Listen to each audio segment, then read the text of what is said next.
Ho ho ho! Hello everyone, I'm back with another tutorial, video discussion, whatever you want to call it.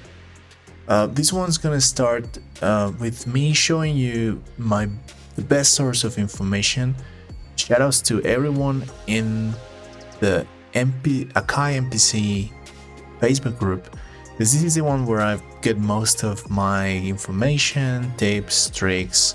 Whenever I have questions, there's always nice people in there helping me. So it's been great. I think this group was one of the best things for me in the last 3-4 years while I was figuring out the MPC. I'm trying to give back by posting these videos and helping others. Sometimes I find that it's the same questions asked over and over again, which is not a bad thing. But if you join any of these groups, remember, I think we have a search bar somewhere. You can search on the top, and there's a search bar somewhere here where you can type whatever. And one of the questions that has come up recently a lot, I cannot find it now, because you see something once and then boom, it's gone. But it's a mono switch. Do we have a mono switch on the MPC? Yes or no? And obviously, yeah. There's it's not called mono switch, but we have something similar. So today we're gonna talk about that. Now, for this tutorial, I'll be using one of my latest songs. I don't know if you already checked it out, but please do. I sample Nat King Cole.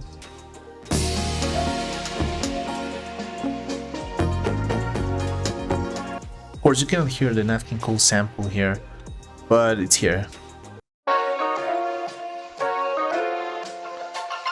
I'm not sure if I'm gonna get demonetized. Well, no, I still don't have enough subscribers to be monetized, but copyrighted.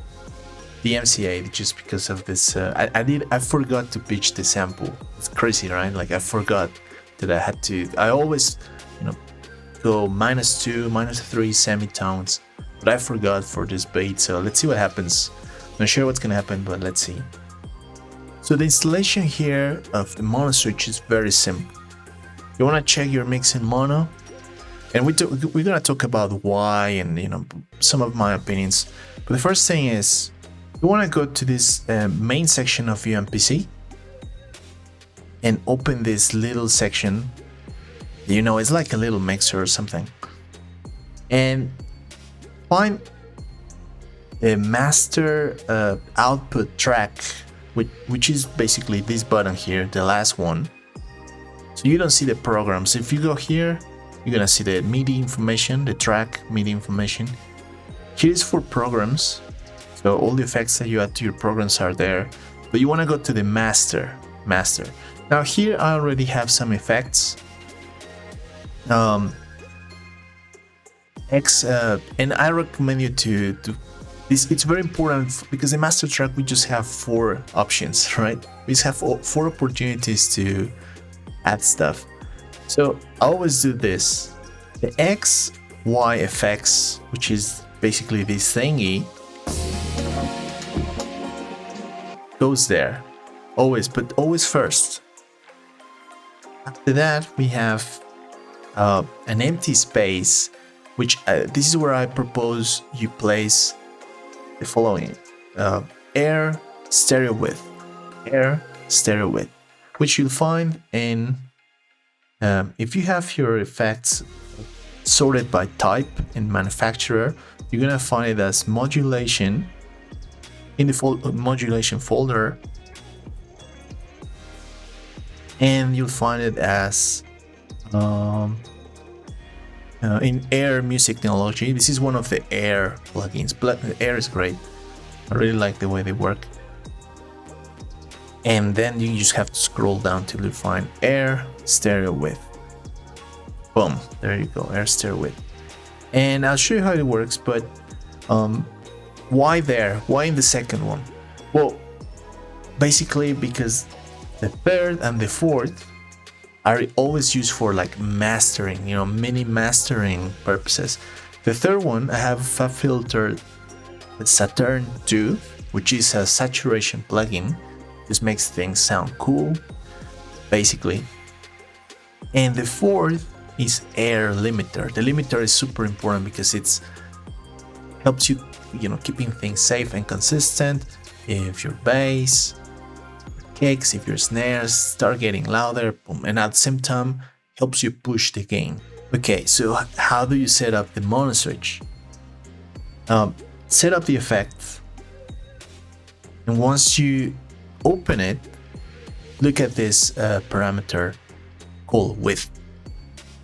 This one, if you make it 0, right now I have a setup here for my song, right? But normally you have this at 100, 100, 100. Don't worry about this. This is more for mastering purposes. The one that controls everything is basically here, width. And if you make this 0, you're gonna make it 0. Anyway, you can use a big knob, whatever. Make it 0, and then deactivate it here, and play your song.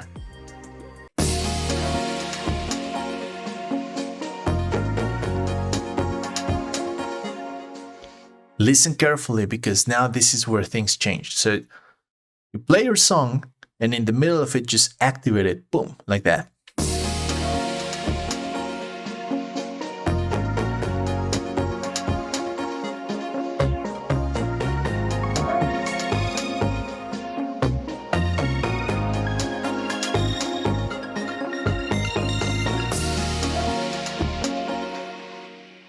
So what is happening?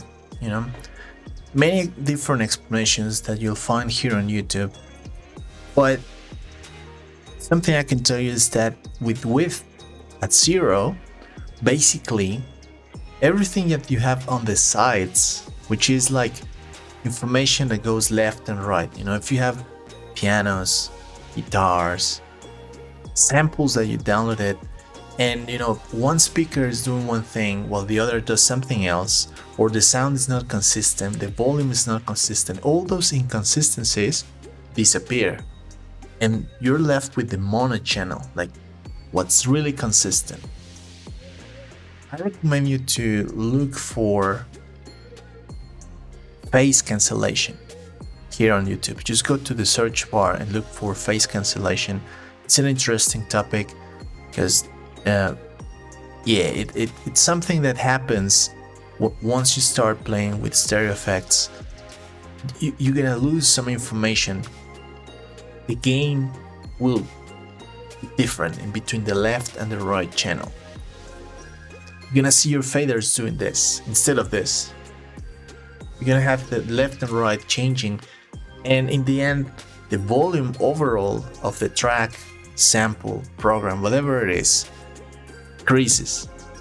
That's why when you activate the mono channel, you're gonna hear some elements disappearing.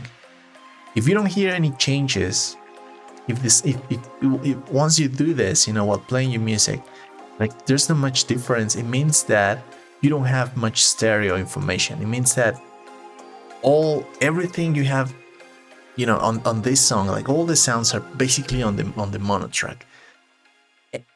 And on the other hand, if you activate the switch and deactivate it, and you hear, and I recommend you to advise using headphones, because it's like very dramatic. You're gonna feel it, like you can feel how it's happening. It's like the music's in front of you all of a sudden and not on the sides.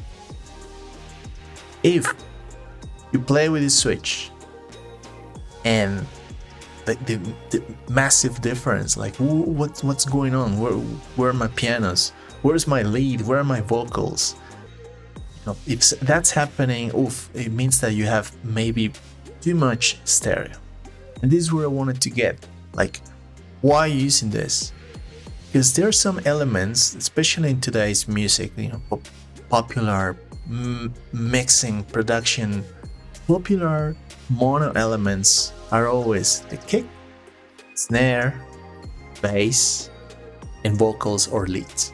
And it's not just about ears. There are some tools that we use. If you check one of my videos called it's something about mixing and mastering. Find it there, and I use some of these tools, visual references, to make sure I'm not going too wide. The only thing I feel like you should do is equip it, like load it on your master track and play with it, and sometimes leave it active. Leave everything in mono and play with your mix and see how things change, how you like it. It's not bad if some elements are heavy in stereo. Normally, my heavy stereo sounds, programs, and tracks are those who don't have much priority. That I can, background sounds, effects, things that I don't really have to cut through or be on your face. Do the same. Load it, play with the switch. If you can hear your kick, snare, bass, and leads or vocals clearly, and everything else kind of in the background, that's not bad. That's good. That's the most popular use, I'd say. But of course, there's more you can do. It's great because you gotta make sure that everything that's supposed to be clear and have priority in your song, it's there in the mono channel. And sometimes you have things that are supposed to be more like environmental background effects or harmonies that are not like super important, and you have them in the mono channel. That's the most popular most common mistake. Of course, that was a very simple explanation. Let's leave it for the next video, not the next, but in future videos I want to talk about this and the way I understand it. And leave questions, comments. I'll be around. I'm putting hard work on my channel, posting everything I do, every song, every beat. So if this is the first time watching, please subscribe, give me a like, and I'll see you in the next one. Take care. Cheers.